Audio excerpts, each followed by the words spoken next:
Hello. Wonderful.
Hey there, everybody. What's up, bro?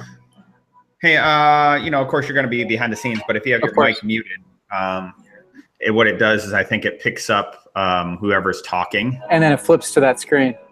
Flips to that screen. Go ahead and mute yourself and see if that stays true.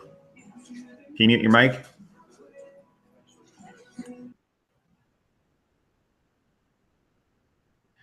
You just disappeared.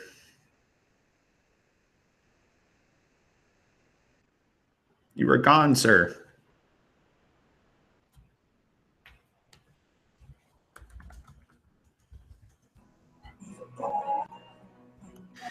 I think under the settings on the top of the webinar, you'll see like invite people, mute microphone, turn camera off, adjust bandwidth usage.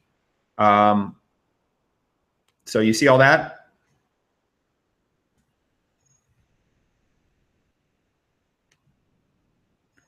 You see all that, right? Give me a nod. Okay, so you're muted right now, but I gave you the forefront, so I gave you the screen. And so, but if you try and talk or any noise picks up or something like that, there's no way it's going to flip to you. Nope, looks like we're safe that way. So you'll just be in the bottom there. I know you're there. And then, so what'll happen is people will come in with questions. Now, I don't know. I'm guessing most of them are going to come through Zendesk. Okay. So I'm not sure how. Here's the problem I've got. I'm on the video call with you right here, and there's a slight time delay between that and the broadcasted Hangout. So if I'm monitoring the broadcasted Hangout, it's the audio. The reason I shut off because the audio was overlapping and it's completely garbled and I couldn't understand. Will I see the questions if I'm in on this, or do I need to head over to just the Hangout link and stay there? I think you need to be into Zendesk actually. For those questions, but they also have the functionality to answer questions through the Google Hangout chat. Yeah, but nobody's getting a link to the. I haven't given a Google. We just created this, so I don't think anybody can do it on this forum. So they're all going to have to do it through the webinar link, which is the pop URL page that has that Zendesk support. But some people might be on Facebook too and message me through there, or message me mail or support. Right? So you never know which direction they're coming. I have access to the Facebook Messenger from the FB page. Right. Let's get set up with Zendesk. Yep. And let's get you logged into that. So blah blah blah. Zendesk. And do you want me to just text questions to you? Like if they come in, how do you want to be notified of that? Yeah. How about you are the only one that's going to put messages through the actual webinar interface. So when you get a question, just copy it, and on this Google on our page here, just go to, I think there should be a chat button. See over to the right on the toolbox. So just hit the comment. I'm testing it right now. So you should see a... Sure. Oh, no, up in the upper left, I think that's what it is. So that's chat. Okay. I'm testing that. 1, 2, 3. That's what I just sent. Did you see what I just sent you? I see you joined the chat group. No. So you're on a different thing. So this is, you've got a video call going and you've got the broadcast. There's a question and answer functionality through the broadcast. So I was doing that, yeah, or I can be on the video call. Let's not do that. Go up to the chat. Okay. Here we go. Test. I'm sending you a test through that right there. Yeah, perfect. Okay, so this is where I'll see the questions that you're moderating. Okay. That's where you'll send them through. Perfect. Let's get you signed into Zendesk so you can see all of those. Okay. Log in, Zendesk.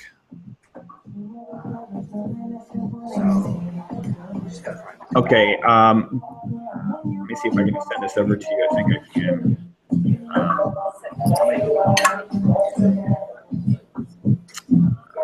I gotta open an actual one. Sorry, 1Password.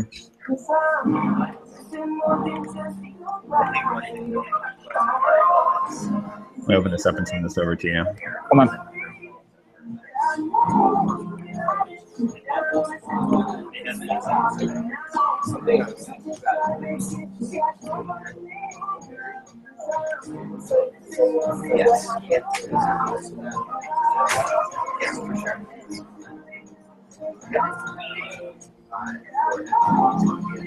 Here we go.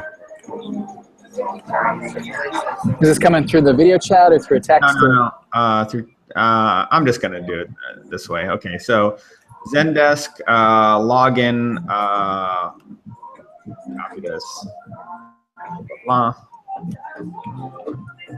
Use that URL, and then I'll get you the rest of the credentials. Give me a second.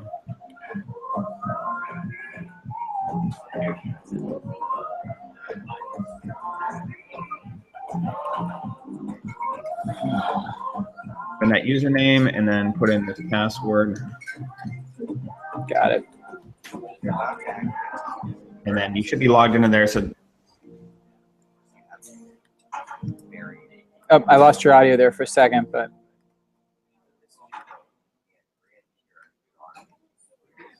Hey, Charles, say something into your mic, because yeah, suddenly the audio. Sorry, I hit the mute button on accident. Oh, that's why. Easy fix. We like those. All right, now I'll go ahead and do a test on that URL. Yeah. Or you can too. Let me see what we got here. Zendesk. Please do. Yeah, send me something through Zendesk. I'm in right now. Okay. Let me go ahead and click on the web link.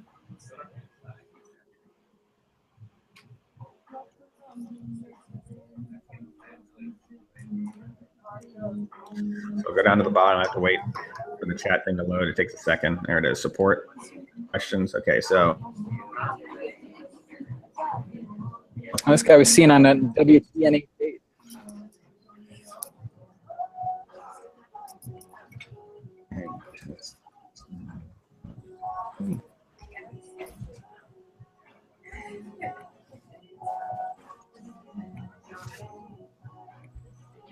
Okay, so I just submitted something.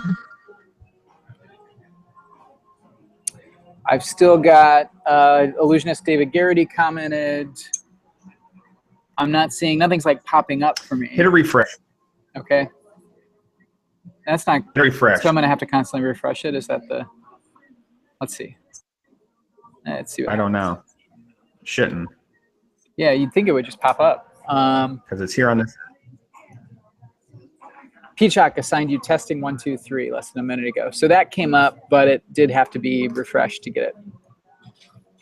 And that's not a big, I mean, if we have to do that, I can refresh every couple, every 30 seconds or so, but it's not ideal. Right. Hey, can you assign your email as one of the forwardings on Zendesk? Let me dig into Zendesk too, because I'm there with it, and maybe I can set you up as a temporary email to send to. Okay. But even you know what I'm saying? Yeah, even then, I mean, the refresh. What it does is it automatically sends me those questions. Sure. The refresh might be. No, you won't have to refresh. It'll just come into your email. Got it.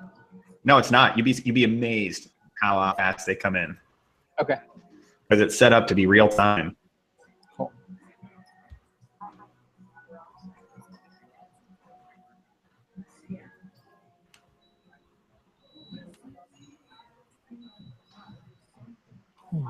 Perfect. Awesome.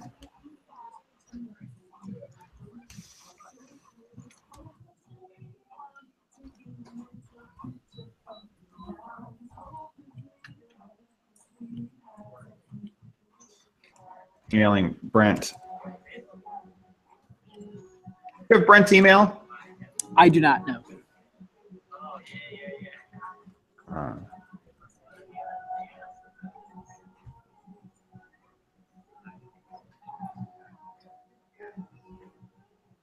Oh, you froze on me. Oh, there we go.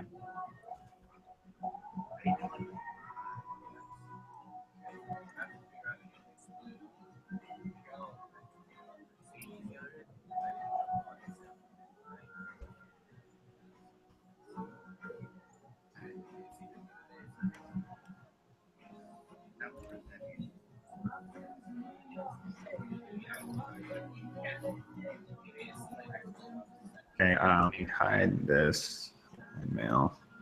All right, so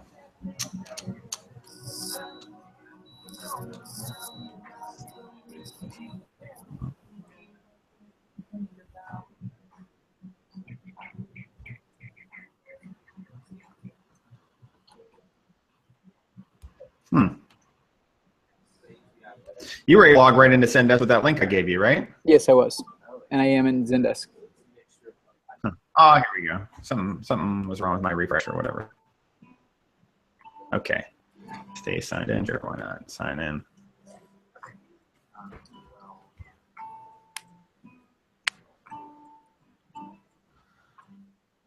Okay.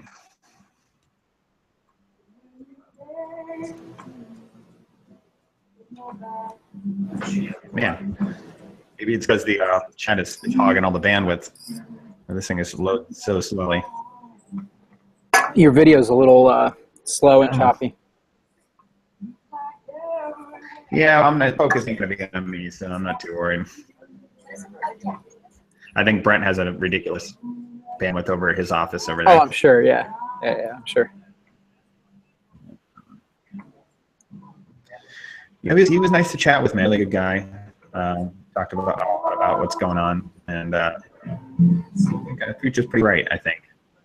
Awesome, man. I think it's a great connection.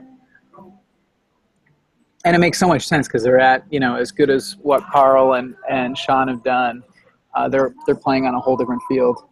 Yep. Yeah, it's definitely a lot more feature rich. All right, let's see. This thing's still signed in into Zendesk. Ooh, I think I may have done something. I may have got it. All right. Jesus. What is going on? It's like I'm on a cruise ship or something like that. It says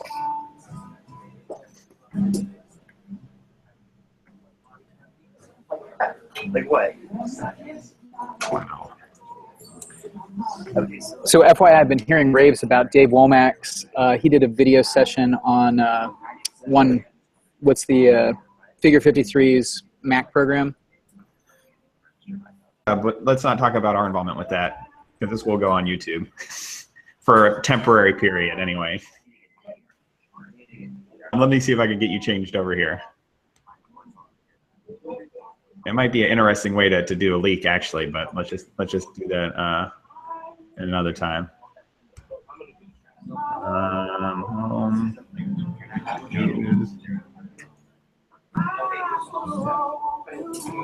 Where home?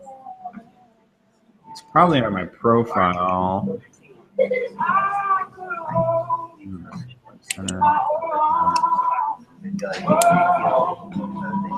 Oh, settings. Here we go. That's probably where it is. Marketplace manage. Yeah, he's like Channel. Settings. Tickets. Try that. that's what I'm like, man, I really wish I could go back to the game and start over. Ticket sharing. No.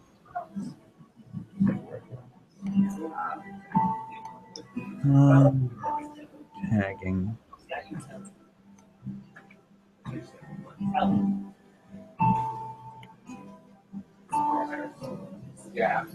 I see a CC section, so that's good. There's enable CCs for end users now. I know what that. Let's go to agents.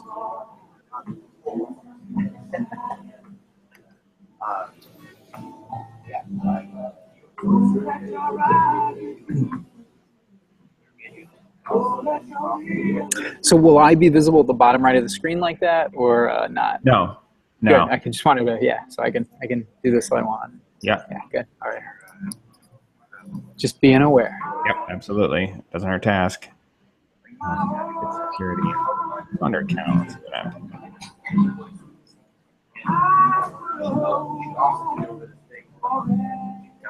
Branding.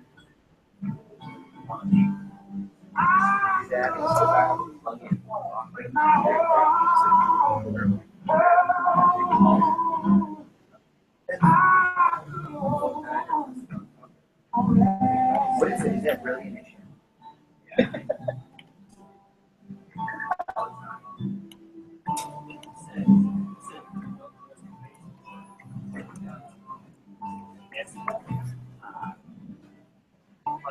Yeah, I guess it's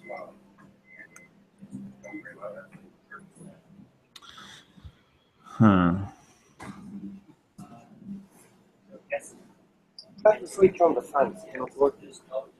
Start the switch on the front. One of them. Hiring people is probably the worst part of the job.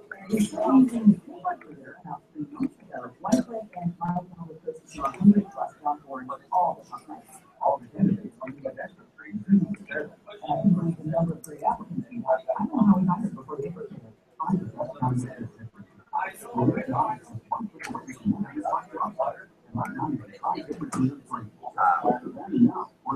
Yeah, exactly.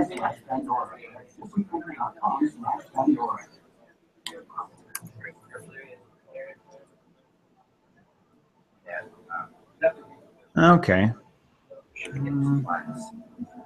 today. I don't know if that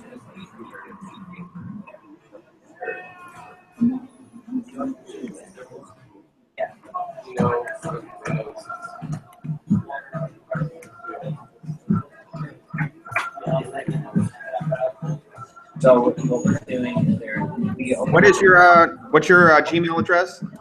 Nathan.co.marsh, M-A-R-S-H, @gmail.com. So it's nathan.co.marsh. No, .coe. Gotcha. .marsh, M-A-R-S-H, @gmail.com. So I'm just going to change the primary one to you and update that. Are you talking about Zendesk? Yep. So instead of sending to me, it's basically going to send to you only. And then when we're finished with this, we can change it back. Cool. That works for me.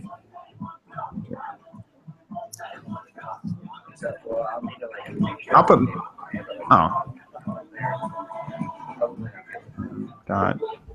Actually, I think I have to put both of them in here. Nathan.co.marsh@gmail.com. Huh.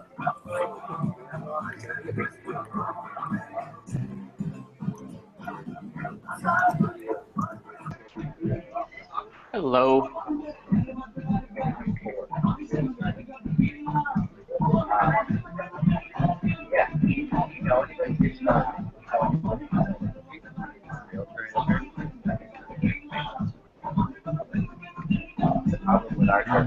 Identity. Huh. Do you have another email address I could use? I have many you can use. The Gmail should be the easiest. Another one that's going to get to you quickly. Gmail is going to be the fastest. Yeah. What's another one besides? Nathan. Yeah. Sure. Nathan. Yep. @ncmarsh.com. Yeah, but that takes forever to get to you, doesn't it? It does. So the fastest is the Gmail. Yeah, but it's not working. They're saying it's already used by another user or whatever. Do you have another Gmail that you use for anything else, like Connie or something? Yeah, but I don't know if I have the passwords handy for it to just jump in and Okay, never mind. be on it. All right, we're going to stick with the refresh deal then. So I'll just refresh in Zendesk. Perfect, man. Yeah, because it's not, for some reason, it's not letting me add I'm not. It's not letting me put you as a primary. It's not letting me put you as anything. It's saying the value nathan.co.marsh@gmail is already being used by another user. Okay, we'll do the refresh. That's great. Huh. It's just odd. Okay, so you're on Zendesk. You're on. Now we need to get the man of the hour. We need to get Brent online. I cannot. Hello? Hey! I'm here. And he appeared. Awesome, buddy. I'm gonna turn my bandwidth up here. I had it on low because I was surfing around doing some other stuff. Let me quit Safari. Let me hide a couple pages here. We only have this thing. Okay. Wonderful. So we've been chatting here. Brent, I'd like you to meet our admin right here, Nathan Comarsh. He's going to be moderating and Good to meet you, man. Getting the questions to us and everything like that. You'll see the questions come on the side. Can you enter our chat? Go up to the upper left top. Yep. The blue icon. Go ahead and send us a test chat, just in case you need to give us a message behind the scene. Okay, great. So you'll see Nathan pop in with questions there. So either you can handle them, or I can handle them, or we can decide not to handle them if they're not questions we want to address. And that's kind of where our dialogue will happen on the side here.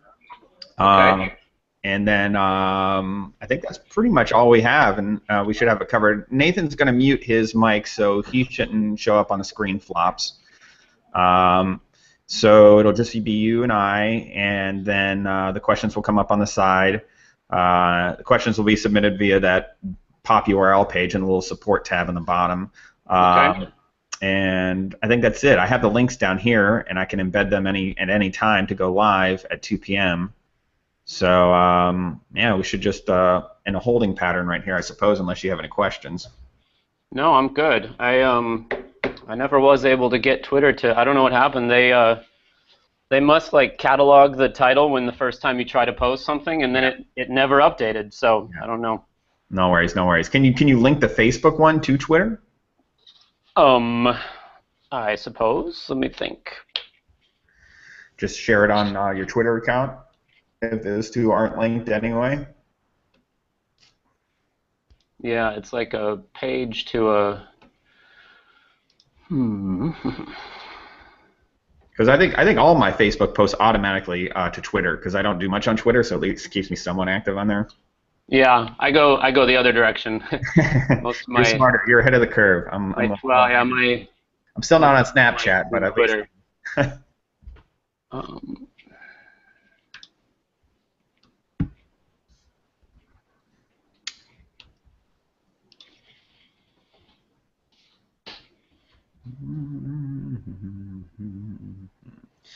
Let me pull up the links, and we'll get this going here. And I'll get set to go live with it.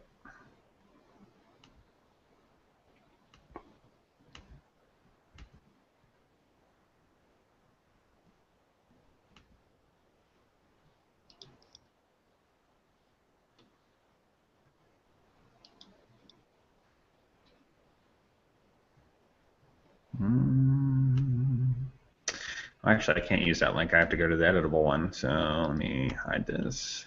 Hide mail. Open a new window. Log into pop URL.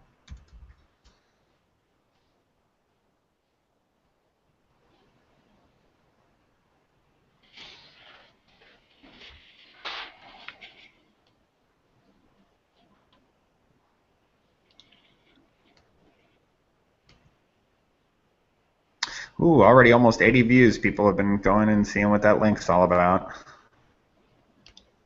Okay, edit.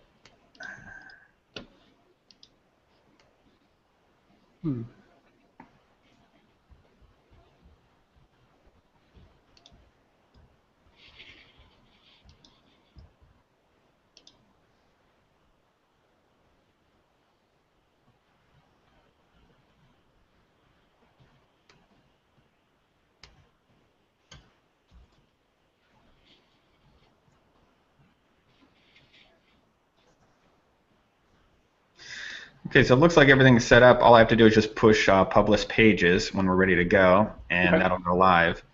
Any luck on the Twitter? Not yet. Oh. Sometimes if you just copy the URL to that post, you can just post that in Twitter. Yeah, which that's where I'm like trying to figure out which post. Like whatever post you put up on Facebook, just click on it, and then whatever URL pops up in your browser, just copy that and paste that on Twitter if it's not over the character limit.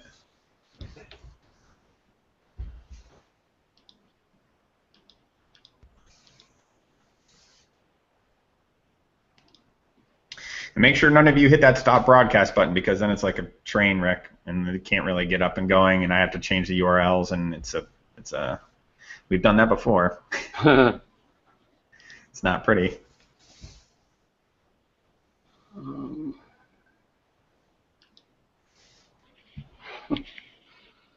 you're in Baltimore right now? I'm in New York, actually. Okay, cool.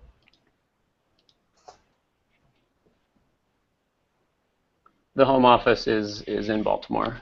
Right. But I work remote. Nice. Okay, let's get the actual. Get some water here, back.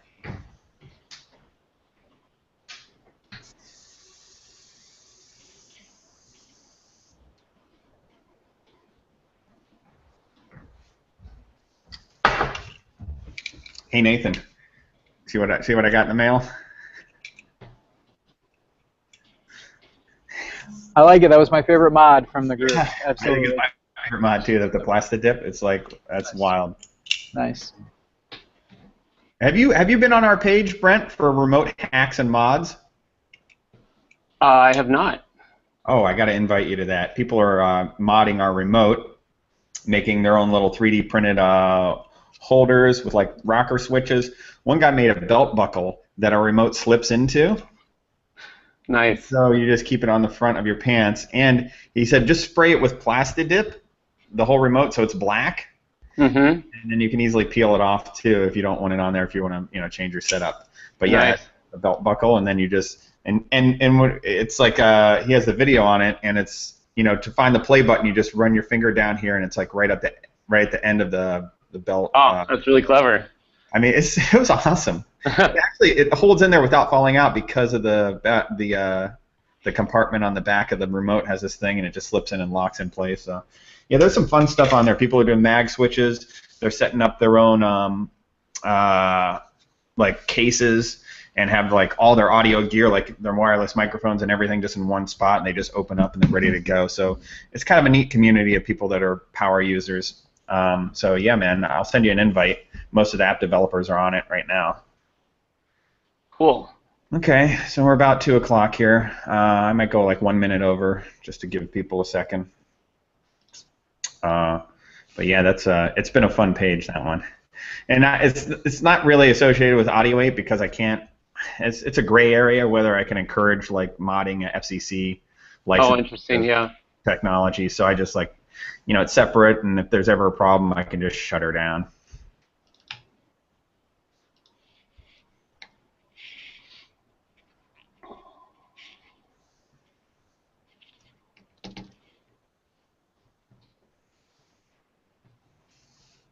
Okay. I think the viewer count should reflect, even though if it's embedded. So we should see people come on as soon as we go live here.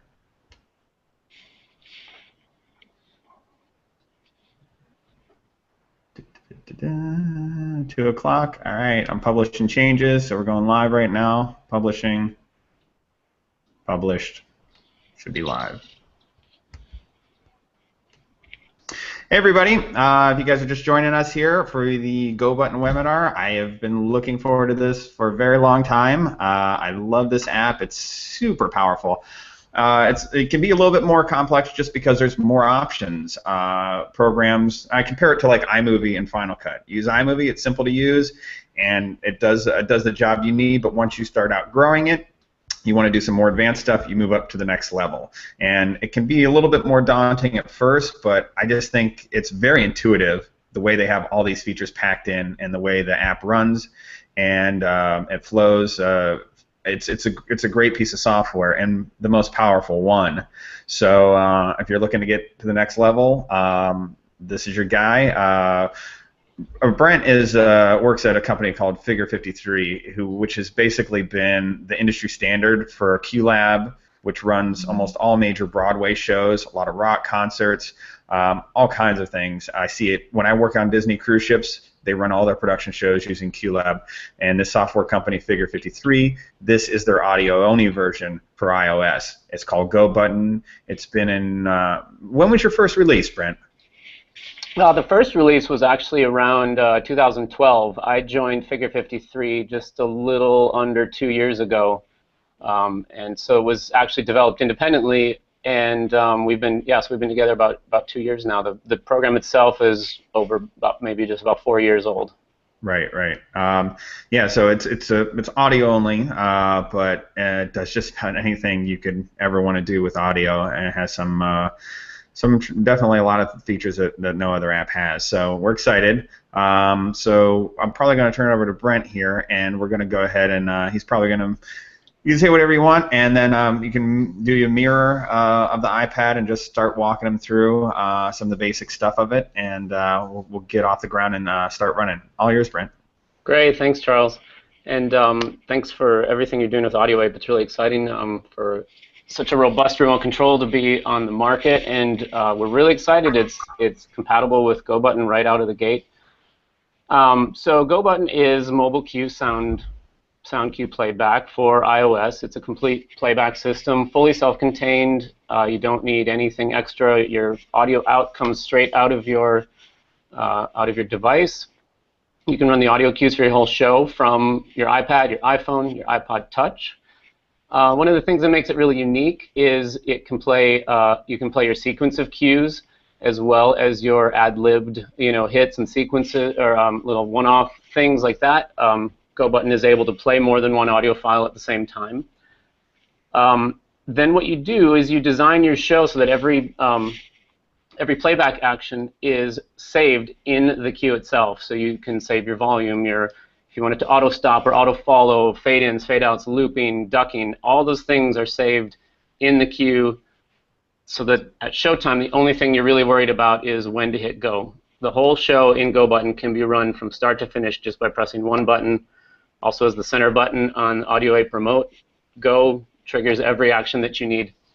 It can be really handy so you don't have to remember to turn down the volume for one particular track that's too loud. You don't have to teach a board operator how you like to do your fade outs. If anyone's used like a light board, or especially if you're familiar with QLab, this will be a familiar way to program your show. If not, it's really easy for beginners to pick up, create a show, just a few taps, and you can get some pretty powerful, sequences programmed to, for advanced users. Oh, Brent, I just wanted to also mention to our users and people viewing this thing on the web link we gave you, there's a support button on the bottom right that's blue. You can click on that, and we will receive your questions, and we'll be able to answer them live on air. So if you have any questions, definitely use that bottom right support tab, chime in, and we'll try and get them answered. All right, Brent, back to you. Great. So the thing with multiple sound cues at the same time, think like if you're in a theater show and you have a rainstorm playing and you want to have a doorbell ring. In live entertainment, it's really common to be playing pre-show music, and you have your 10-minute, your 5-minute, your 2-minute voiceovers, top of show voiceover. That's, you don't want to have to interrupt your pre-show music to play a voiceover. Sometimes people are playing backing tracks where they have a click track on the left side, panned left, and the backing track is panned right, and so those two cues can play in sync.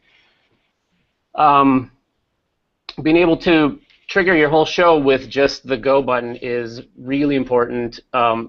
You can design every detail of your show so that all your actions are pre-programmed.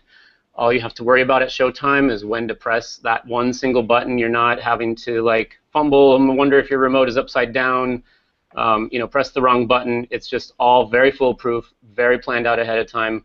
And that's whether you're running it on stage yourself or if you're handing it to someone else, or however you happen to do it. Another thing with Go Button that I think is really one of the best parts right now is the first show is free to use. We released GoButton 3 in February, and we switched up the way you purchase GoButton so that it is free to download. You can try it out, use it as much as you want. There are no limitations on that one show, no ads, no time limit, no expiration. All the features are available. You can delete that show, you can make a new one, forever, as long as you want, to get to know how GoButton works and see if it's right for you for free. It can be kind of a... We love that. We love that results in advanced model. I think it's so powerful and speaks a lot about the confidence you have in your product. So good for you for doing that one, Brent. Great, thanks. So just to explain what a show is in GoButton terminology, it's you might think of it as like an iTunes playlist, but a really smart playlist. So each list of cues and collection of the one-off sound effect hits, that's what we call a show. You can create unlimited shows with the in-app purchase, which you can buy at any time. It's immediate. It's a $99 one-time purchase, and that is done right in the app. You get the same support from Figure 53, whether you buy a Pro license or use the free version forever. It's a model that's worked really well with QLab, and we were really excited to bring that to GoButton 3 for the first time. It was also a free update for all GoButton 2 users, so we continue to, people who paid $10 for GoButton 1 are still getting updates to this day. So that's. Yeah, I was one of those. I saw the new release. It was like $99. I was like, oh, and they're like, you're in. You're an early adopter. You're in. Absolutely. And for people who are coming from like an iTunes or a hardware, CD players maybe, it can be a tricky sort of paradigm shift to think like, well, I don't know how that's going to be any different than what I have, and so being able to try it for one show is just really, really exciting for us, so that people can get to see what is possible, and to kind of wrap your head around that different way of thinking, to be like, no, the cues know what they're supposed to do. You just got to tell them when to do that thing. It is so true. I told a lot of people that my biggest hurdle with Audio Ape and show automation is just going to be, I think 80% of live performers still aren't using show automation, and that blows my mind. And it's like what you're saying, they don't understand what it actually brings to the table. And so I'm trying to create a community where people see the benefits that everybody else is leveraging. And I'm wanting to try and get people on board. So I understand what you're saying. And coming from a CD player to what you're doing, it's a different planet. So yeah, for sure, man. Yeah, it hurts me when I see people still using iTunes to run their shows. You don't have to do that anymore, And a lot of the stuff was, it's still inherited from some, iPod days where, those are jukebox players that are meant to play one song after another. And at the very basic level, you should be using GoButton just to get auto stop. If you do nothing else but load up a playlist and it's so nice, they stop at the end of every track. You're not racing to hit pause. Well, I do have a question about that, actually, and that was something that was confusing to a lot of people who first use your app, and especially ones that have used other show apps or something like that. When you build your playlist and you put all the tracks in there, by default, I believe when you play the first one, it starts playing, and then if you hit go again, it starts playing that track on top of the other track. And if you go again, now you're playing 3 tracks at once. So that can be a little confusing. Correct. I know I did a tutorial on the template on how to create that so you don't have that issue. Now, once you build a playlist, you can go into every individual track and change those behaviors. But I think that template was great for have you thought about actually just making the tracks do that by default? Well, I think for GoButton, the fact that it can play more than one track at the same time is important. It's really differentiating for the program. So we want people to be able to see that that's possible. Gotcha. It's very easy to edit the template, or it's very easy to just batch edit your whole show, turn on stop others, and do that. But I think out of the gate, I think we want people to see, a lot of certainly for live shows, it's probably more common, live entertainment sort of uses. more common than not to want to, you know, have just one track at a time. And I get that question on support questions, you know. But you know, theater uses, you know, it's going to be the opposite, maybe, where they, you know, like the doorbell and rainstorm sort of example. Right, right. Well, hey, man. Well, enough talk, man. Whip out your device and let's see what you got there. You have it up? See, then screen sharing. All right. There it is. You see that? Oh, okay. let me focus the window. Yeah, absolutely. Right. Okay, so this is the home screen of GoButton. It's the list of shows. This is a, oops, I'm so used to, okay, I got to remember to touch the actual device here. Okay, so this is, at the top are the shows. There is, the top left corner is the sidebar toggle button, and we'll get to that in a little bit. The top right button is the edit toggle. And then at the bottom are, most of them, you know, down here, most of those are disabled when shows aren't selected, but those are some pop-up menus for like the sharing and duplicating, delete a show, add a show, and that's add a show, and edit the show is over there. I'm just going to go right away into the example show. Right. If you want to do anything, though, that you have to hit that upper right-hand corner, edit. You can't touch the things, otherwise they're in play mode, right? So if you want to change anything, that thing always has to be hit in the top right corner. At the show level, yes. If that's just to like edit the show settings, but you know, to open up a show, you just tap on the show itself, and then it loads up all the cues and takes you into the player. Right. So this is every fresh installation of GoButton comes with this example show, and it's just a couple, you know, sort of example situations just to really show the ways that you can string together some cues and give you some examples of maybe, you know, like here's, I'll just play it at the top. So pretend this is your pre-show music that's been playing for a long time. When it gets to a certain point, we're going to automatically play the pre-show voiceover next. I'm not touching it. That happened by itself. Now when this one finishes... Do you have your volume up there, Brent? I do. Is the volume not coming through? Could be not coming through. That just could be reflector. Not having the mic setting up. I know when we ran this, it was working before just fine. So okay. No worries. Alrighty. If you look at reflector, there might be a setting in there.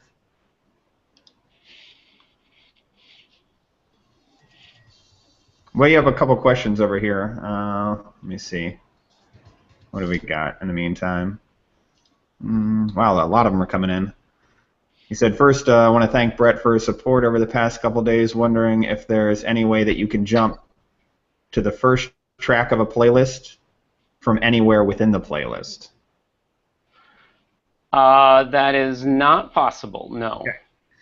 That is not from the possible. first track to anywhere, no. So this starts to get into questions of sort of, you know, that is something that is possible in how can I switch back to me here? Something that is possible in QLab, you know, right. Very, very granular control in QLab, and GoButton takes a much more simplified approach. It was designed from the ground up to be a touchscreen app, and so some of those really, you know, powerful, complex behaviors, like being able to jump around, are things that we are just, you know, GoButton likes to just move forward one track.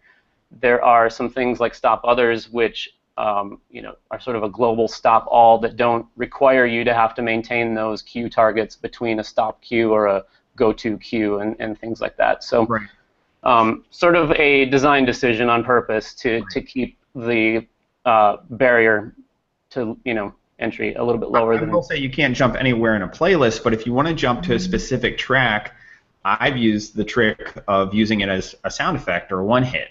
So yeah, I have a routine that I don't typically do in my show. It's for a kid. I don't typically perform kids shows, but sometimes there's a kid in the audience, and I want to do this routine. So what I'll do is I'll load it as a sound effect. And all I do is if I want that track to play, and it could be as long a track as you want. It doesn't have to be just a short sound effect. So when I want to do that kid routine, I just hold down the assigned button to hit that the one-hit sound effect, but it's actually a full track. Now I have that full track spiced without disrupting the playlist, and I can just put it in anywhere. So maybe that helps solve some of the people's question there. Right, and I see the the question is about using the remote. You do have the option to next track is one of the remote actions that you can use, and so being able to click click click click click. Yeah, you can move the playback position ahead, and skip around. If you know that it's 5 cues ahead, you can do that, and also if you're actually at the device, you can scroll through the list and tap on any cue and jump to that one as well. So I should say the playback position is not automatically something that you can automate jumping to a particular cue. Right. But it is certainly movable within the course of running your show. All right. There's another question that came in. There's this one feature I'd love to be able to assign to a button, but can't see the list in the options. Technically, it shouldn't be needed, but things don't always go smoothly, so it'd be useful feature to have. So very occasionally, this user in a show, I'll press go and realize the cue I'm playing is for a routine that I've accidentally skipped and no longer want to perform. I would love then to be able to press the skip forward button and have it stop or fade out the current track and jump to the next track and either play immediately or play with the second go push. Okay. Be able to press the skip forward button. Or any button, I think. Yeah. I'm just digesting that. It feels like maybe I think stop others might come into play. There's that's a great way to think about programming your shows is not so much to drive it with the remote, but to have your cues programmed in such a way that when you play the cues, the right thing happens. And so, again, back to that thing of just always being able to press go to run your show. With the audio ape, some of the buttons, well, the back and the forward buttons, you could have stop show. There's panic show that you can just kill the whole thing, and just everything stops, nicely fades out, I should say, over the predefined panic duration. Yeah. And there's also we have a remote control action called Oops, and what that's a new feature, right? Oops is it was something that was requested sort of as like an undo. That concept doesn't really map very well to a program like GoButton that has one or many things going on at any one time. So there isn't really what cue is playing, because there could be many. So how do you and if something's faded out, how do you undo a fade? What do you go back to? So our approach to sort of an oops, I didn't mean to hit go kind of situation is to just stop the most recently played cue, move the playback position back, reset the show back to that cue, and then you take it. All right, so let's say there's 3 cues that played. Can you hit oops 3 times and jump back 3 cues and reload those? I believe so, because I believe it's just backing up through the That's amazing. Through the collection of cues now playing, and I think it just goes back and stops that cue and then sets the playback position to that cue. So that's great. That's totally amazing. That's fabulous. If it doesn't, let me know, and I'll we jumped ahead a little bit. Sorry with the questions. No, that's all right. So let me see. Are you hearing this now? Let's see how you did over there. Hey, do you have it? Can you put it on speaker maybe? Or no, it's coming through the AirPlay. So yeah, let's see. Wonder what. Your system volume. Is it coming through your headphones?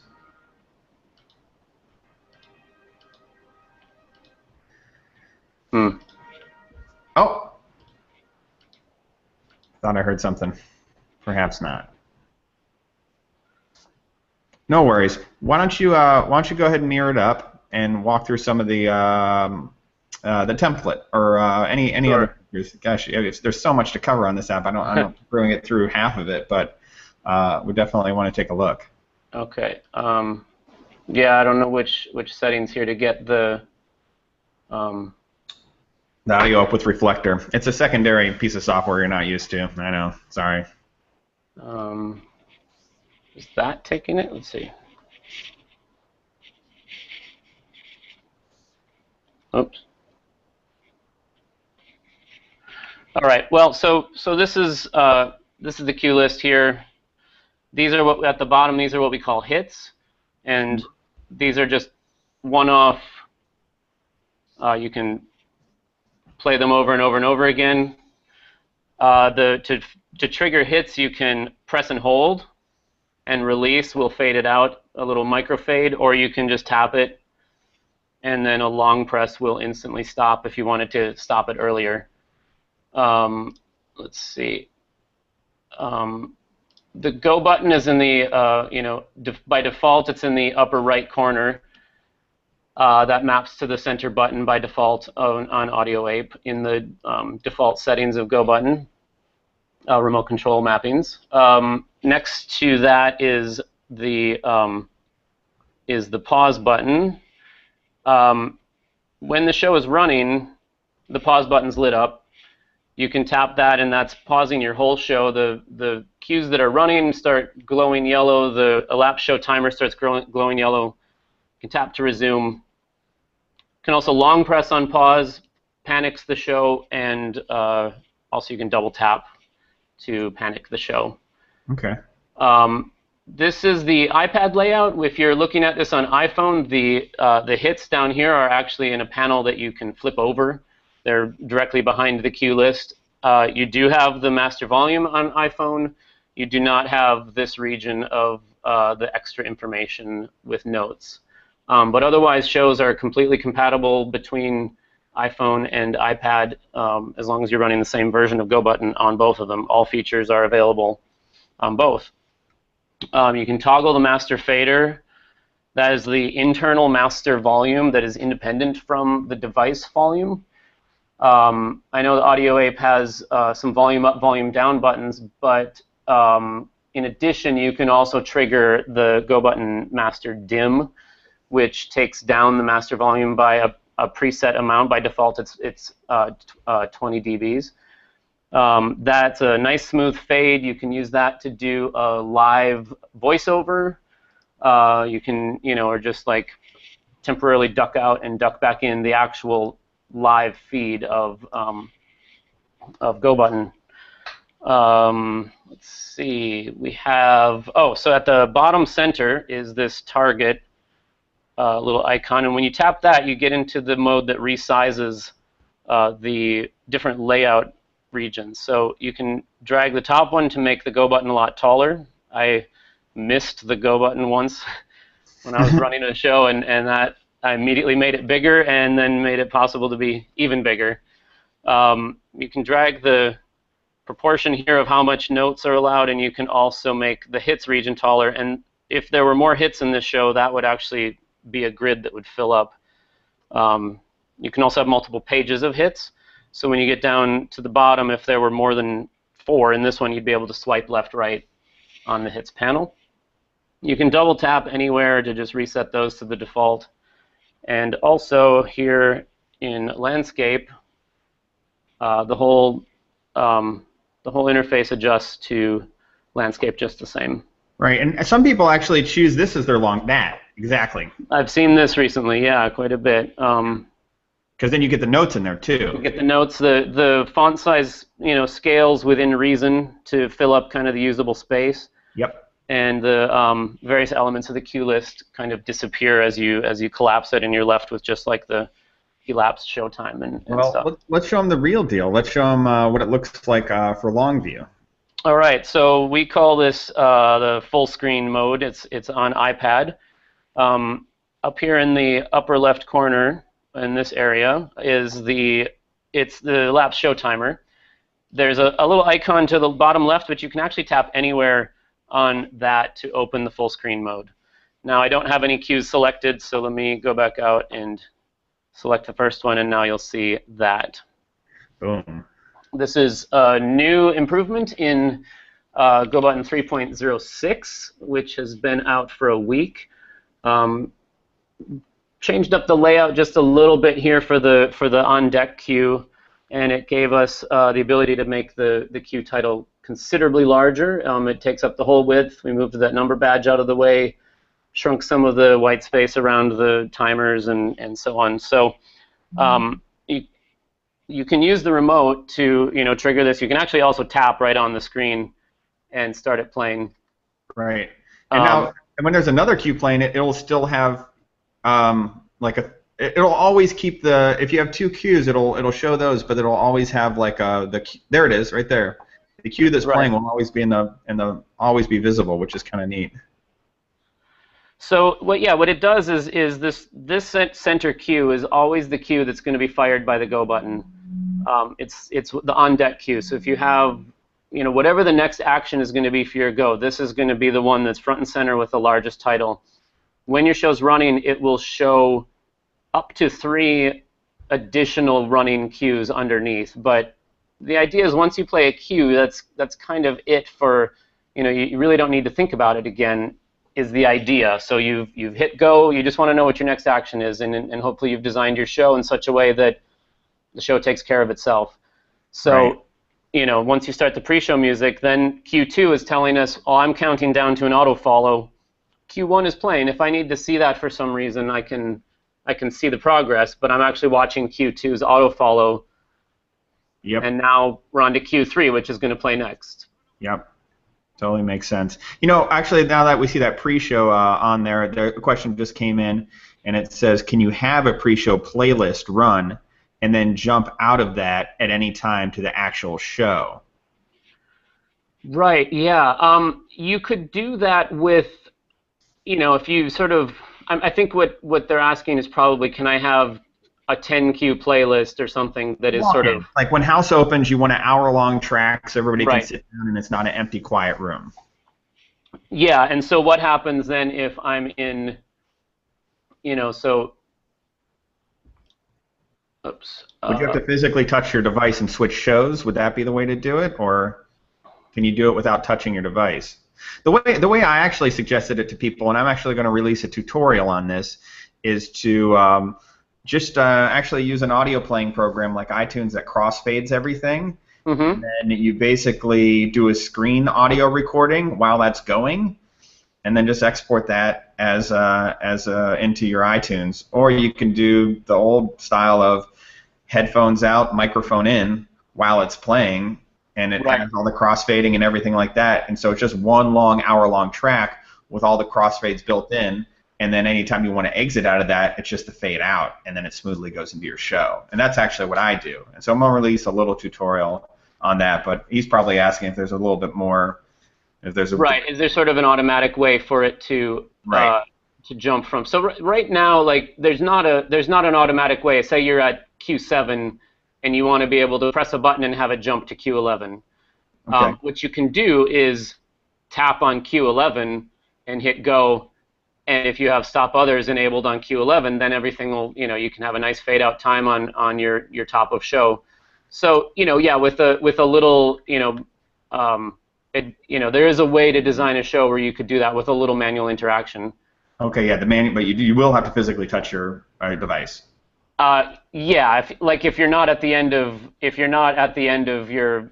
Right. If it's not timed out right and you're ready to go, you're gonna have to touch your device. Correct. Yes. Okay. The better option, if that's a likely thing for you, is what you were saying, is to edit those together into one track. Yep. And have those just ready to jump out of into the next thing. Correct. Sure. Hey, you've disappeared on us. Is your device up, or is your... Yeah, I'm trying to get out of screen sharing here, and it's showing me a backwards. It's showing me. Let me there's me. Handsome devil. There you go. So. Oh, we still got your audio on. Let's come on Hangouts. Another question coming in. Okay. Oh yeah. Yeah, I've had those. David's asking. Sometimes you want to skip over a song because it's an oops, this isn't appropriate for this song, and we've all been there as performers. I get that. Sure. In fact, I have mine all labeled. It's like all college, shows, theater shows, Disney shows, cruise ship shows, corporate shows, and they're all a different flavor for that type of audience. Oh, looks like you're back online here. So definitely, David, I think that's going to be on the back end. Take care of that, and don't allow and make sure it's all cleaned up. Then you should be good. But if you're doing it like Brent says, and you're willing to physically touch your device before you go, then you can do that.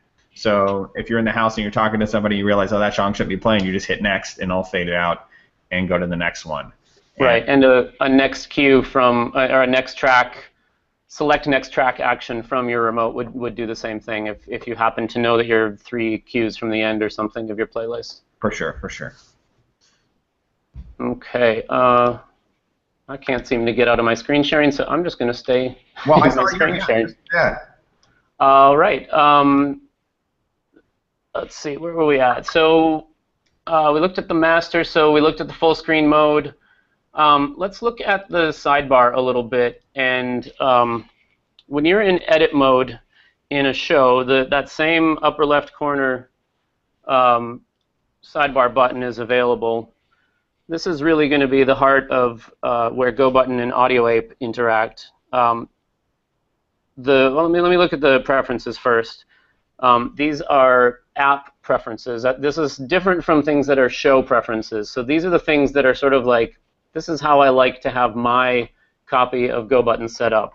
And if you hand the show to someone else, they might be like left-handed and prefer the button at the bottom or something. Right.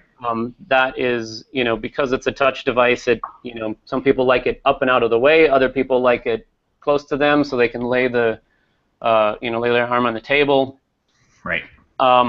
Touch up and touch down. This is probably most people are going to be okay with touch up. And again, this doesn't really apply to the remotes as much, but because it's a touchscreen device, touch up is a different gesture than touch down, and the device has to think for a split second, have they lifted their finger yet?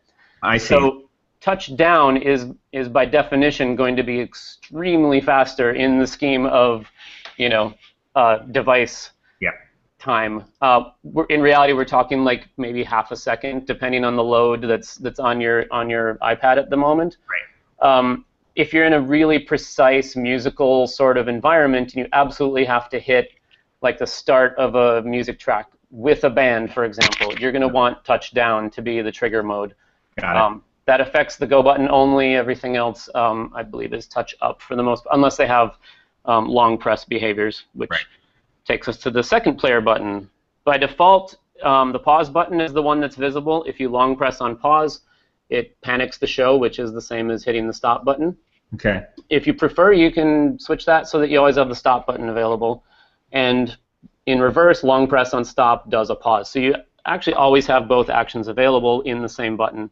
Whatever's in the forefront, though. Exactly. Below that is just some kind of administrative things. Every time you look at a file in QEdit, it calculates the image waveform, and it really doesn't take a lot of space, but maybe some people want to clean that up. You can reset that, and they'll just rebuild the next time you open it. If you ever contact support and we ask you to send us debug logs, you can set that at the bottom. Just tap on that, and those are the same log levels that QLab is able to send. It does put a bit more load on the system to be writing these things. You only want to run it when you're experiencing a problem you need to report back. Basically. Exactly, right. And it just gives us some extra information on timings and some things that are happening and maybe some system processes that might be getting in the way. For the most part, leave it at 0. So those are the app preferences. The next one is the new queue template that you talked about, and this is every new queue that you create is going to be given these settings. Like we were saying earlier, stop others is off in the default queue template for the way GoButton ships, but maybe you want to have stop others on for all your queues, and you don't want to have to go in and edit every single queue after after you've built them. So this lets you sort of say, this is how I want all my brand new queues to be created, all the same settings except for, of course, like queue title and subtitle that are very dependent on individual queues. This is a good place to look at actually what goes into a queue as well. Volume can be all the way down to silent. There are actually some creative uses of silent queues that people have come up with. Just they like, all I want to do is stop others. I don't want anything else to happen. And it's like, okay, so just pick a random track, make it silent, shorten it up to like 1 second, and there you go. You've got kind of a trigger that doesn't do anything except the actions of the queue. And so that's a really creative use, because every queue in GoButton does require an audio file. Doesn't mean you have to hear it. Doesn't mean it has to be that long. Also, in GoButton 3, we added up to 12 dBs of gain. That's protected by a dynamics, filter. So it should, within reason, it should be able to be 12 without, introducing too much distortion. That's the thing that, like you're saying, a lot of other apps lack the multi-track playback. Now, what is it that makes you guys be able to handle so many different tracks? I know you talk about core audio or something like that. Like, can you go in depth without revealing too much about the back end? Yeah, no, that's okay. We listed in the sidebar. We use an open source audio engine called the Amazing Audio Engine. Okay. It's written by a guy who was his flagship app is called Loopy, and it's been. The version 1 of GoButton, I didn't use it, but version 2, this had come out, and it's really efficient. It's programmed in C, and it's just really able to do a lot of the things. It's just a layer on top of Apple's core audio. So we're using audio units playback. We're using all the standard Apple audio system, and it's all running through the Amazing Audio Engine. Yeah, it's impressive stuff. Go ahead and bring your device back up. Is it coming up? Right. There you go. Wonderful. So playback rate, pan, we skipped pan. That's just, straightforward, left, right, center. GoButton supports mono or stereo audio files, so you can do the balance within that. Playback rate can be dragged all the way down to a quarter, 25%, so 1/4 speed, all the way up to 400%, so 4 times. Optionally, you can have the pitch change with, like Chipmunk style, or you can have the pitch stay the same, and it just does like a time shift, digital time shift of the sound. So that's great for choreographers, people who might want to, do a dance number but slow it down a little bit if the tempo is just too fast. For sure, and I mean, there's illusionists that like have like their song and like, man, if it was just 10 seconds shorter, I could end this trick like right on beat. And so yeah, I've had users use it for that too. Right. The next section is when this queue starts. These are these 4 actions that are going to happen every time the first time every queue starts playing. The pre-wait time, I think one of your tutorials you show, you can have a delay built into the track. Every time you hit go, that delay is going to count down before the action of the queue starts running. Good example for that is I want to start my music. I want to start my show, run out on stage, and have the music start playing 10 seconds later. So it's a big dramatic entrance. It doesn't look like you started your show. You can do an interesting sequence of auto follows that are staggered by pre-wait amounts.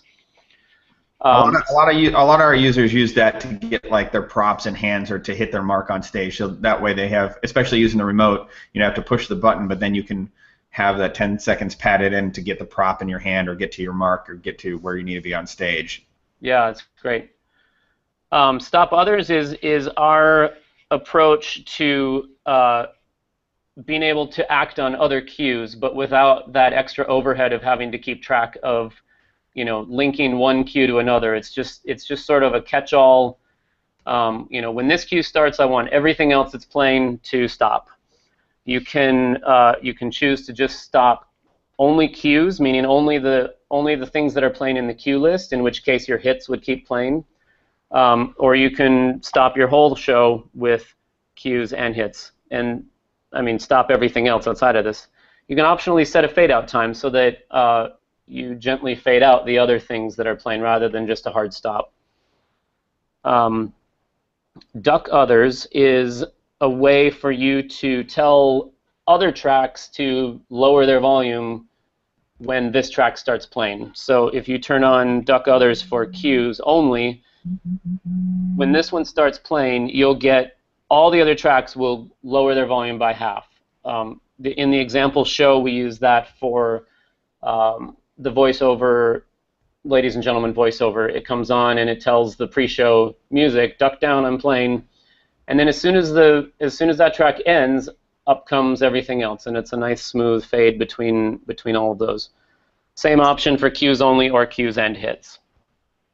The fade-in time is the value that happens at the beginning of the track. So like say you have a looping track, it's not going to happen on every pass of the loop. It's only going to happen when you first start the cue.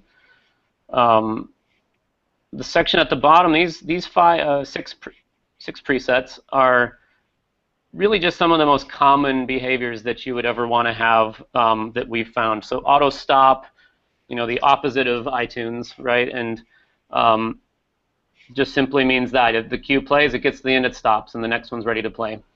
Auto follow next would be like a CD player or an iTunes playlist where it gets to the end and the next one starts playing. Right. Immediately start next. It's going to start this cue and the next cue at the same time simultaneously. It's actually in sample accurate sync. So you can, if you had a click track or something, you can start two tracks at the same time and play those. Then these, I think, are inspired by a lot of the performers who've written in, and how do I do this? And this one's actually fairly complex. So to be able to loop a cue infinitely, and then I want to press a button and have a fade out and play the next one. That's just such a common thing. I have a 5-minute long routine, and my song's only 3 minutes, But when I'm done, I want to press a button and get out of it. So that's actually... We did a little tutorial on that where it was basically you can have an intro to the song, and then it autoplay right into the loop, and it loop infinitely, or it can be a set loop and it can exit too. But if you want to get out early, at any time during the loop, you push that button, and it'll wait till it gets to the loop, the end of it, and then give you a smooth outro. So it's basically a way to create a song that you can custom time, to how the show's going. Like if you're doing a volunteer bit or something like that, you need background music. There's a smooth transition in, and it just stays there until you're ready to exit it, and then you can exit it and have a nice little piece of outro music. So it's incredibly powerful, and definitely on no other system. Yeah, and it can be sort of a daunting set of things to think about, and so to put that all in a preset, is just a very nice one-touch thing.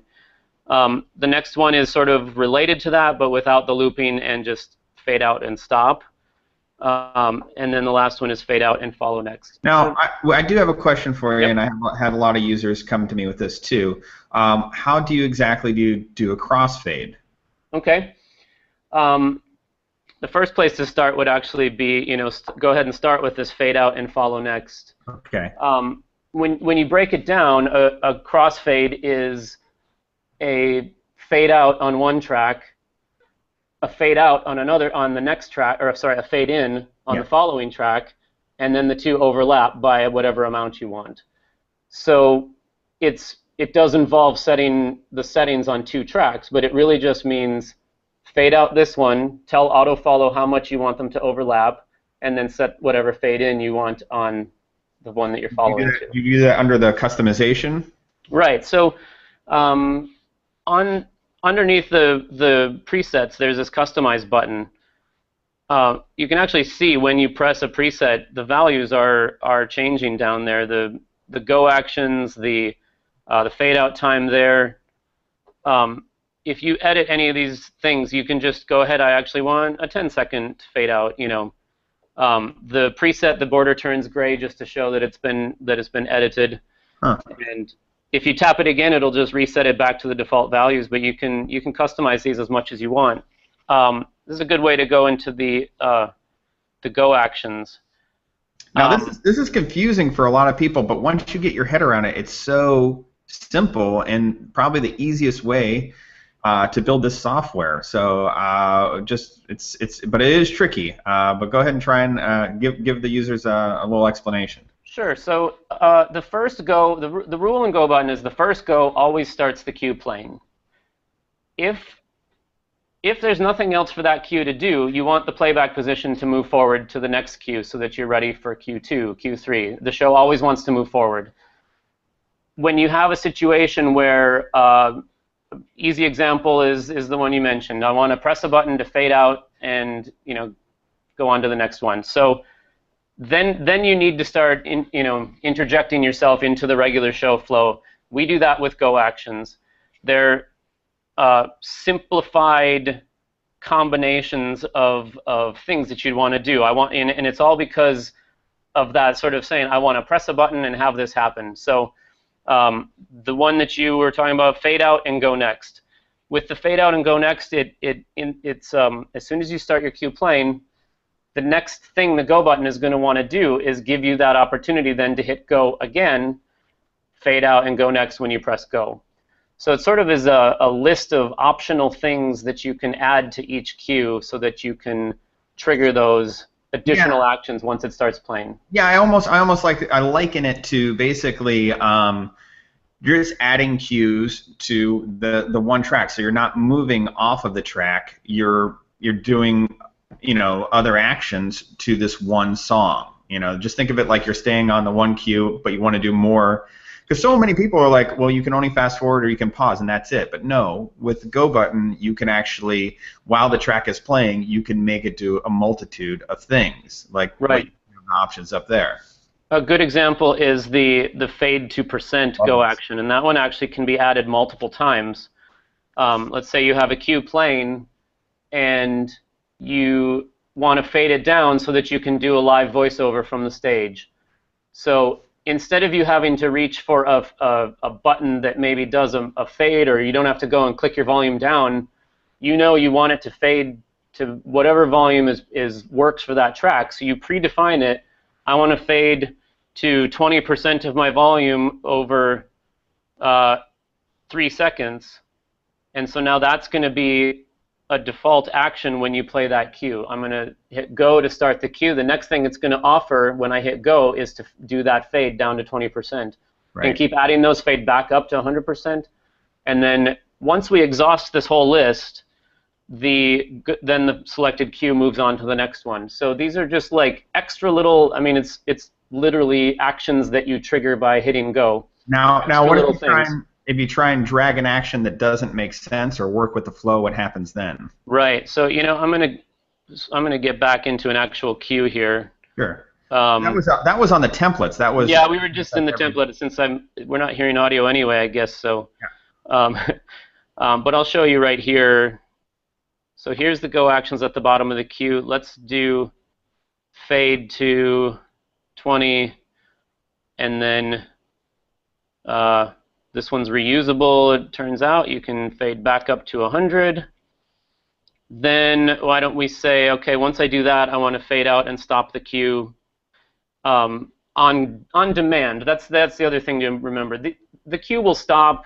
The queue will fade out if you have a fade out time. If you've programmed the queue that way, this gives you additional options for you to do it from your remote when you hit Go, when you tap Go on the device. So all those if things. the track starts getting near the end, will it fade it out on its own, like if it's 5 seconds from the end of the song? If you've set a fade out time in the regular, after this or down after this queue start section, if you have the fade out time set here, it will do the 12-second fade out that this one has programmed. Right. They used to be connected, and then people would say, well, I want to do a 20-second fade out when I hit Go. I don't want it to have to be 10 seconds. So they are different times. You do have that flexibility, but you can just set the Go action to be whatever duration you want.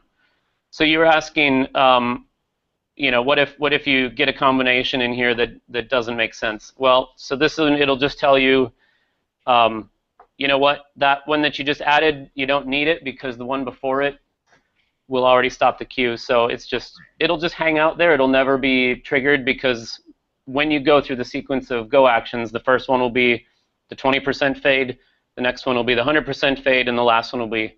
So let's actually take a look at that here. This is Q6. And watch the go button up here. So there's fade to 20%. Is next up, so you hit it, and now it drops down. Oops, this is a really short one. Let me. Yep. It's a short track. I saw that. This is the waveform view. You just tap to zoom, or double tap to zoom. You can drag these handles at the end to adjust the cropping. Okay, now let's listen to that one. We're getting music now. Oh, good. Fade back up, and now the last option is the fade out 6. So you see the playback position here is still on 6. As soon as I hit that, it moves forward. That fade is happening, and Go 7 is ready to go whenever I want to trigger Go 7. Right. So that all happened on just that one song, all those cues. Right. So if I hadn't added those Go actions, Q6 would start playing, and 7 would become the next cue ready to go. Right. So can you toggle between those? So let's say you have Q6 up. Uh-huh. Go ahead and grab that, and you're going on Q6. And let's say, oh yeah, so get a better view. Yeah. So you're going on Q6. Yep. And your next cue is fade to 20%, but you don't want to do that. Can you like hit?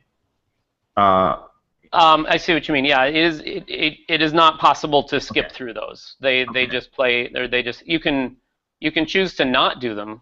Yeah, that's what I'm saying. Like so. But not individually. I should say, like, you can't then skip 2 Go actions ahead. You can just say, I'm not going to do any of them. You know, if the cue played to its end. Yeah, so here, I'm just going to not touch it. Triggering those 2 things, it would just not do those things, and it would get to the end, and it would just cue up the next one. And because I hadn't done anything, the default fade out, the 12-second fade out that's built into that cue just started, and it did what it was pre-programmed to do because I didn't intervene and tell it to do anything else. Yeah, that all makes sense. Let's see, where were you at in here?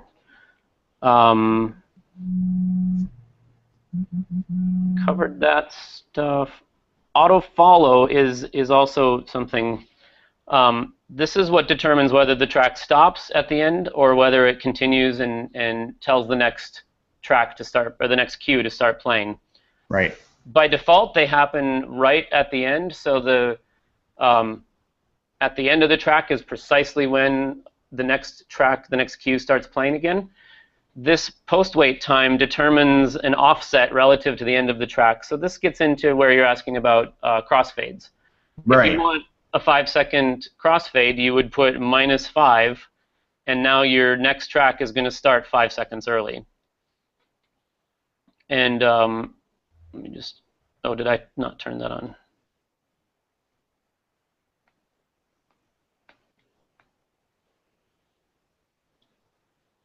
-5. Okay. So now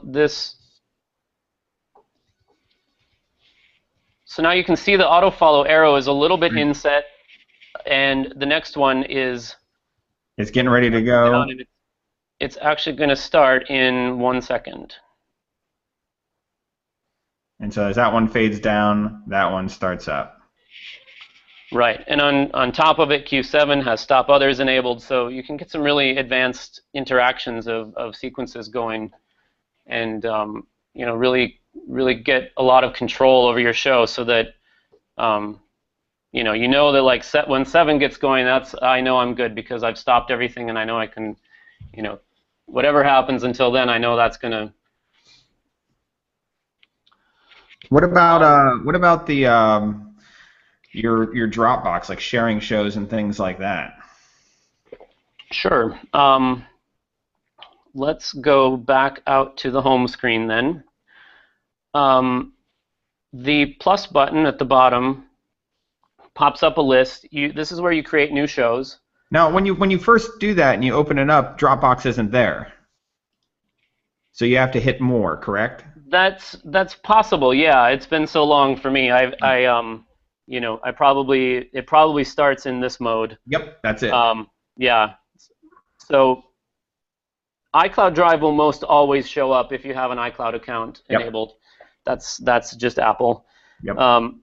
More will show other things that are compatible with this sharing extension. And so if that's one you're going to want to use, you can enable that. I think Google Drive will show up in there, a couple other things that support, basically support sharing the audio file formats that GoButton supports. That's the determination. So we have we've decided to support the Apple sharing protocol rather than us try to make a decision on what sort of is the leading, online sharing system at any one point. We leave it up to Dropbox to know how to implement Dropbox the best. They build their extension, they maintain their extension, and we just, you get to use the service you want, and we automatically support it as long as they are automatically supporting the sharing extension. So I think it go ahead. Yeah, it does lead to some things. I know you and I have talked about the limitation of one file at a time. That's just something that but once it's in there, it's in there. It's just exactly. That's fine. It's a limitation, nothing that can be helped. But it's so powerful to be able to pull stuff down from Dropbox. But more so, if you build stuff using your documents folder, which Dropbox pulls into, you can export your whole show with the audio files bundled and share it with your other performers so they can rehearse, or archive it. So if you ever lose your device, you can just sign in and pull your whole show down with the cues and all the audio files already embedded. I mean, that's pretty impressive. Yeah, that's correct, and that's something that's been really important to me since version 1 is the ability to move your shows between your devices and the ability to back up your files. We have a question actually that correlates to this. I have GoButton Pro on 3 devices: iPhone 4, iPhone 6, and another iPhone 6. I have different edited shows and documents on all 3. What's the best way to get all of those shows and docs onto all 3 devices? The best way, there are multiple ways you could go about it, but with the new Go Bundle feature of GoButton 3, that to me would be the best way. It would be to export them all to a central location, and then on all of those devices you can pull in the bundle, and it will bring in all the audio files and bring in the document for the show information, and you'll be all synced up. One thing I want to mention too is we have so far very deliberately not added actual live sync to GoButton. We have an interface to work with Dropbox, and with iCloud Drive or Google Drive, but those are not live links. We don't. It's risky enough having the music library there that is not under GoButton's control. By live links, you mean you need to have internet access in order to be running your show. Is that what you're talking about? Even further than that. I mean, that is one thing. Cloud music is not supported in GoButton. The music has to be physically on your device, either in your documents folder or in your music library. We prefer documents folder for a bunch of reasons. Yeah, I know. That was something I actually made a tutorial on that too. And basically, when you have your app up, go ahead and bring up your device and show them the documents in the iTunes bar. So basically, there's 2 different basically places to pull from. You can pull directly from your iTunes, but when you do that, if you change anything on your iPad settings or somebody else does, or whatever it is, or maybe even the songs are only up in the cloud, you can get some funny behaviors going on. But if you download them either via Airdrop or Dropbox or whatever using those sharing platforms that Brent was just showing you, then you get them into your documents folder. And once they're in their documents folder, I don't even know where they're stored. Where do those actually? They are physically inside the app bundle. So when the app itself, every app on iOS has a folder. as you start adding documents, right? Right. Yes, that's correct. So yeah, I mean, the documents folder does have some duplication. You know, if your tracks are already in your music library, it is a duplicate of that. And if storage is a real concern, well, then I guess you need to do some management of your files. But the music library is convenient. It's just not under GoButton's control, and so it's it's up to iTunes what's in there. And one bad sync and you show up at your show and you don't have the files. Yeah. Metadata can go wrong, and that's the only way we have to connect to those things. We have to ask the system where is this file, and then hope that that link never changes. And we also don't have access to copy those when we want to move. If you want to bundle your whole show, that's not something that we can do to grab those out of the music library. So you lose one hit. So you lose one hit, you lose the ability to show bundle, and you run the risk of missyncing and showing up your venue. Yeah, no, hits you can use music library tracks. Oh, really? Yeah, here's a Deadmau5 song right there. I didn't know that. So, yep. So yeah, hits and cues really are all the same. Hits just are missing. Hits don't have a subtitle. They do have a color. They do not have auto follows because they don't play in sequence. That Right. doesn't really apply. Right. And what am I missing? And they don't have go actions, right? Because there's no go. Right. They play or they don't. Correct. So yeah, so back here, so at the bottom you can toggle between your documents folder or your music library.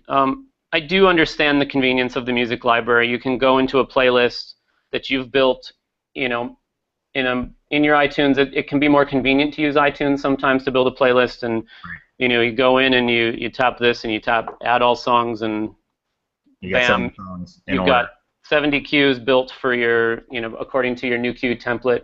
Very convenient, very fast. Yeah. But I do encourage also acts that are using their music folder. I encourage them to use documents just for all those reasons. Yeah, and it really, there are a couple different ways to get things into your documents folder. iTunes file sharing is one of the quickest. Let me switch screens.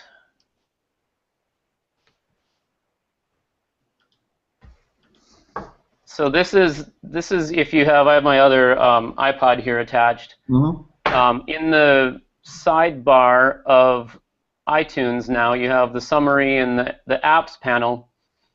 If you just scroll down to the bottom, all your apps that support file sharing are right there, and you click on it, and that is actual access to the actual files that are currently in the documents folder. Hey, can you drag and drop them in there, or is that just showing you that they're in there? No, you absolutely can. So I'm going to drag and drop in, and now it's, ladies and gentlemen, VO2 is directly in that folder, immediately available.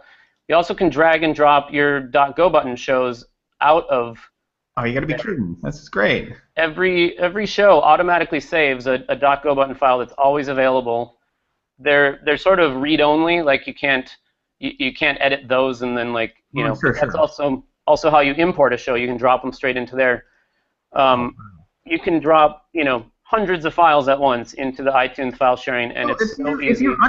If you're under that screen, can you bring that back up for a second? I've never known about this. So if you have that up, and you have a playlist in iTunes, you can just grab that whole playlist and drag it into the Go button documents via iTunes, and then it just does it all right there. Yeah, I believe so. You might have to do like a quick stopover copy to your desktop or something, just to manage the panels within iTunes, I think. But yeah, absolutely. You can just drag and drop. These are files that I've just copied. So while building your playlist in iTunes, you just have your device hooked up, select Go button, and then just drag and drop whatever you want over there. Then it's in your documents without having to do them one at a time via Dropbox or anything like that. Yeah, exactly. Great. I find that extremely handy. Yeah, I didn't know about that. So that is extremely handy. Let's see. What do I get back to here? It's hard to manage these windows. Yes, we have a lot going on. Get out of iTunes. Get I'm trying to think of the something else on the there we go. on your Go button main. Okay, back to. For sure. Is there something else you want to cover too? We're going over time, but I don't mind at all. But what else in here is something that you want to talk about, or something that's You know, as long as we were on like file access, that's one of the, I think, maybe trickier parts. And I just wanted to show, like, here's I'm on my desktop right here. I can't show you both at the same time, but I'm from the desktop, I'm choosing share and then airdrop. And it thinks for a minute, looks around my network for my devices, and then pops my iPad. okay. So you can share a show right from your desktop. Now, is this a bundled one, or is it just the queues? This was just twinkles.mp3, just there. So now, here are my options. I have a few builds of Go button, so I'm going to choose that one. And there, I just sent it. I beamed it over from my desktop.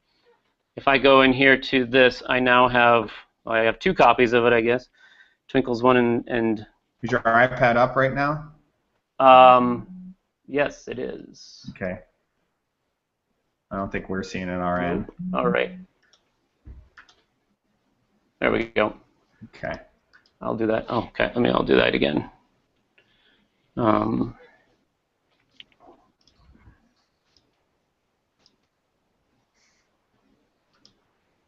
here's the airdrop screen right here. Okay. Click on sending.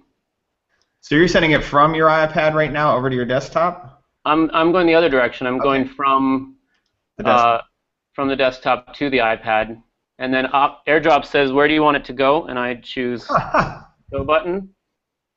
And you can do this with you can do it the other direction as well with a Go bundle. So if I'm here in the home screen, choosing this show, and then down in the share button, I have send a copy of a show, which is just the .go button file, which is about 8K. It's really small. No audio is sent with that. Or I can bundle up all the audio. Right. And then these are the options. Save to Dropbox, Icloud Drive. Those are extensions that are built in.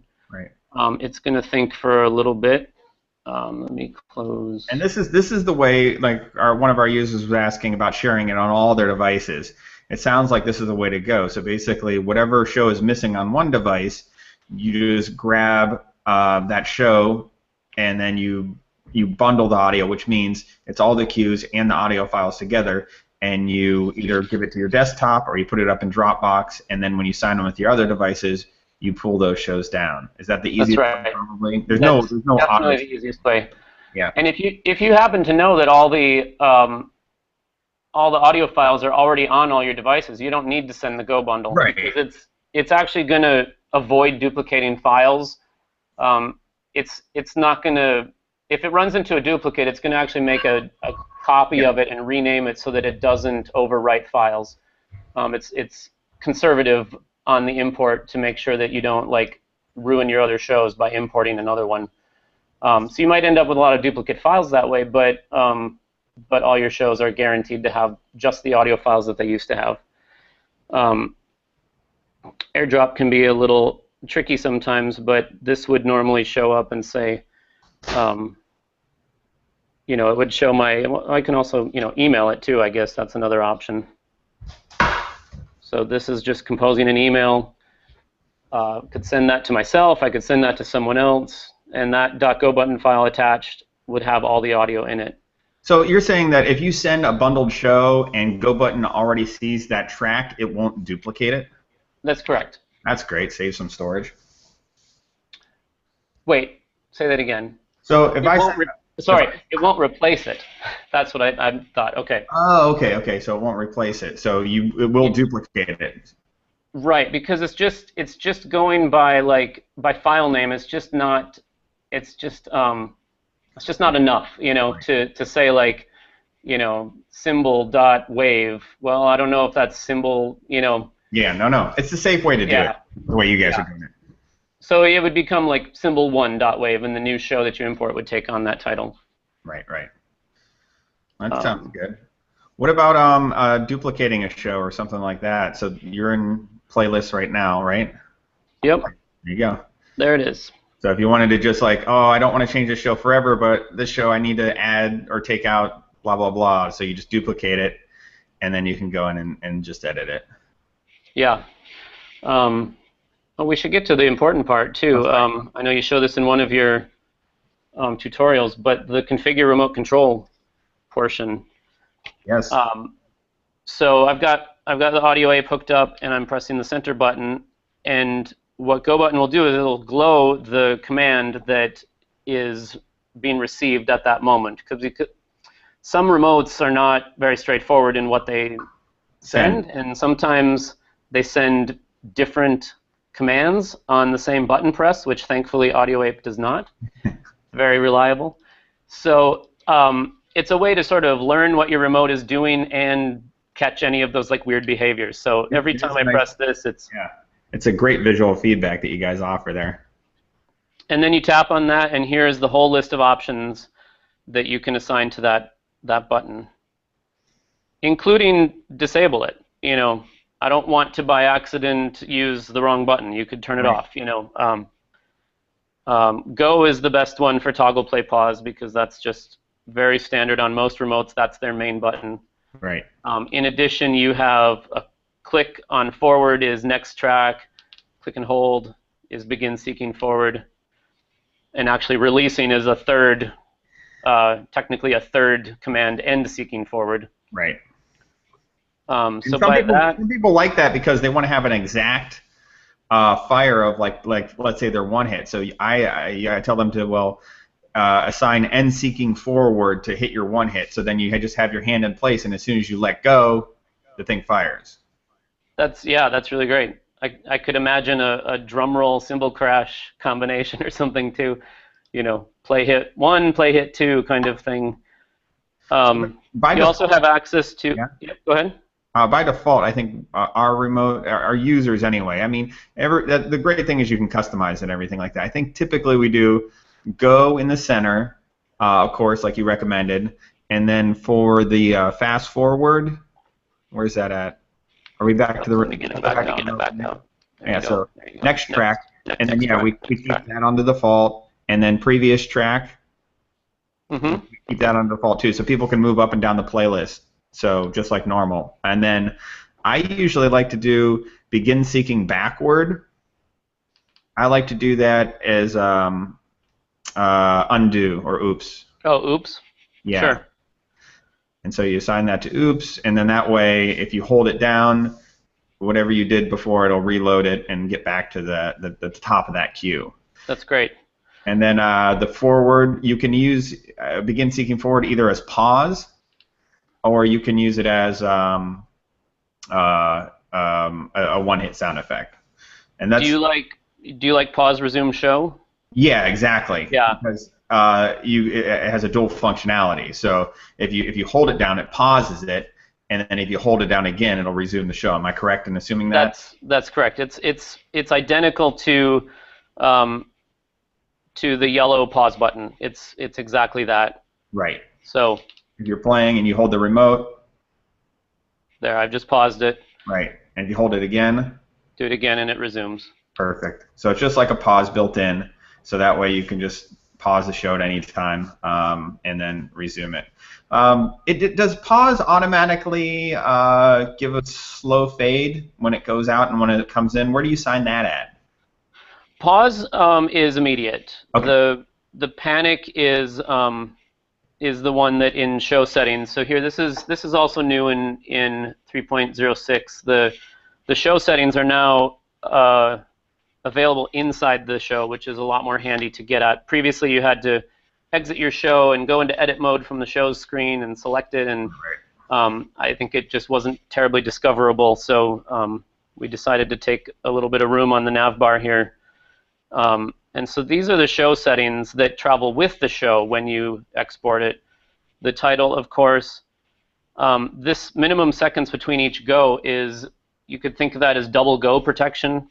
So yeah, if I like a double hit with your remote or something like that. if I put 5 seconds there and then I come back out here, if I hit go and then hit go again, it turns red, and then it fades back at the end of the duration, and now I can hit go again.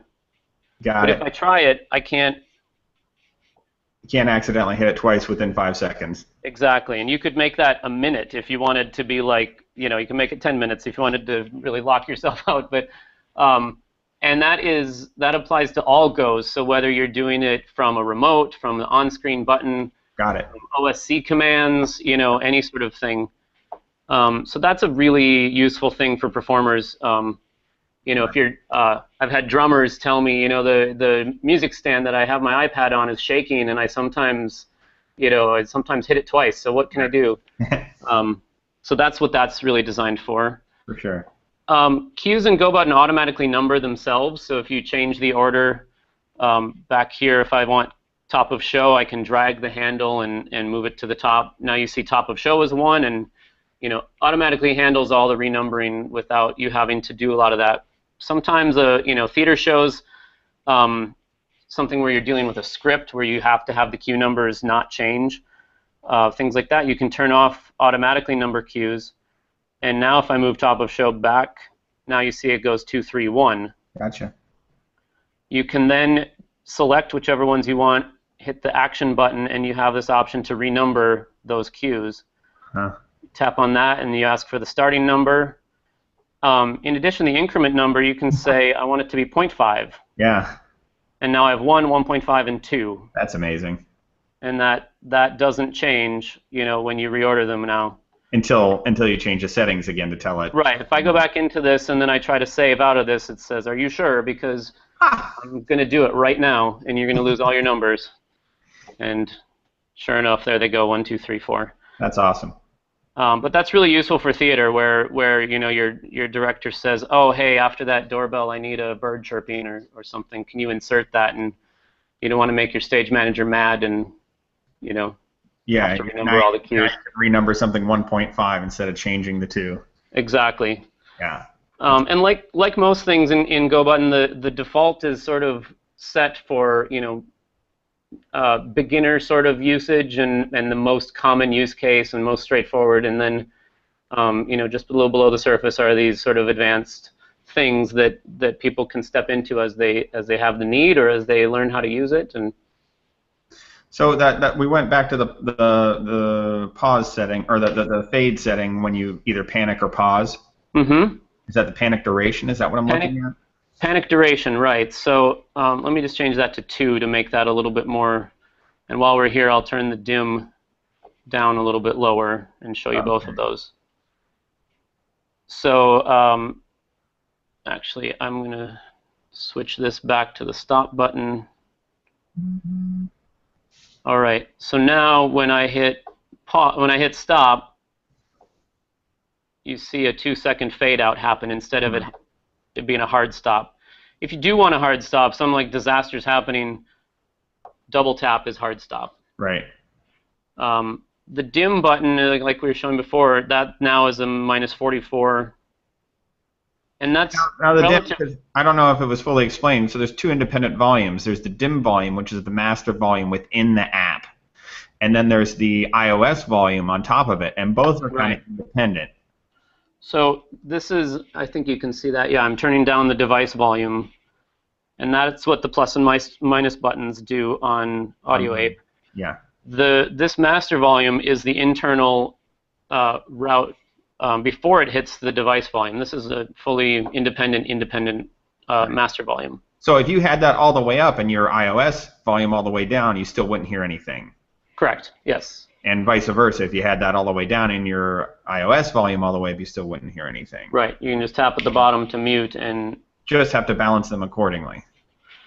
Probably you want most of the time you'd want the device volume fully loud, unless you're in some sort of venue or the amplified headphone jack. I mean, it's not a line out from the headphones, but I know some people like to control their volume on the fly, like a lot of hypnotists and things like that. As the mood changes, as everybody gets elevated, you want to pump up the volume. So they keep their dim like at mid, and then that way they have full control of their show volume during showtime.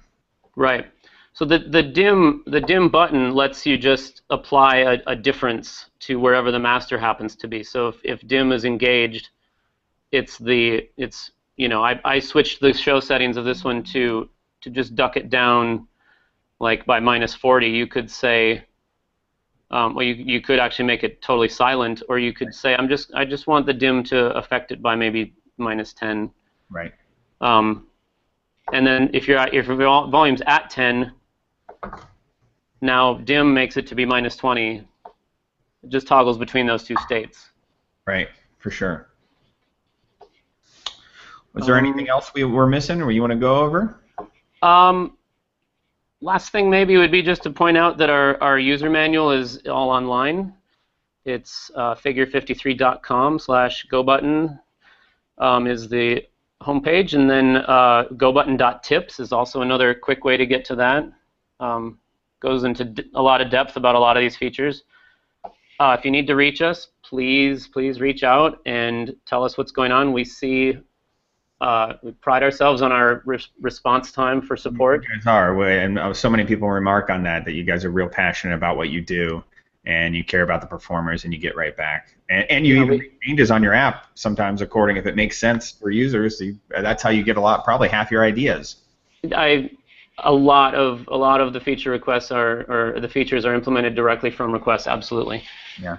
Please include your email address, especially if you're submitting a crash report. We do read all of them, but we can't help you if you don't give us your email address. We have no way to get back to you, and I feel so sad when someone says my show's in a half an hour, please help me. And if there's something I can do to help them, I can give them a tip or a workaround, and can't reach them because they didn't put their email address. It even scolds you. It says, really, we can't reach you. So there is an online user forum on Google. We have a Google group dedicated to GoButton, and we would love it for people to post there, and we'd love it if people would answer as well. This isn't just a place for us to respond. We want lots of people. QLab has a really vibrant community on the QLab Google group, and we want the same for GoButton. For sure. We do have at GoButton app Twitter account, and we have a Facebook page, but mostly those are for announcements. We don't monitor those as closely for support requests, and email really just is the best way. Support at figure53.com also works, and that way, if one of us is gone, the next support teammate can take over and see the whole history of the ticket and help you out as fast as possible. That's great. Well, great, man.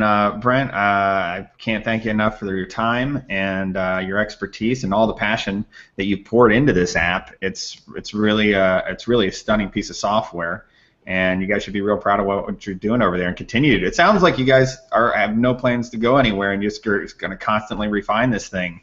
We have lots of big plans. We are moving forward with a lot of, and yep. Awesome. Well, so exciting time, man. And everybody, thanks for watching this. We'll be available on the replay, and that page will live there forever for you guys to view, and we'll put it up as a resource. And also put some tutorial videos that I compiled. Those will be on the page too, so definitely keep that link in your bookmarks or somewhere that you can always refer back to it, and contact Brent for anything else. Guys, thanks for watching. We'll take care, and we'll see you at showtime.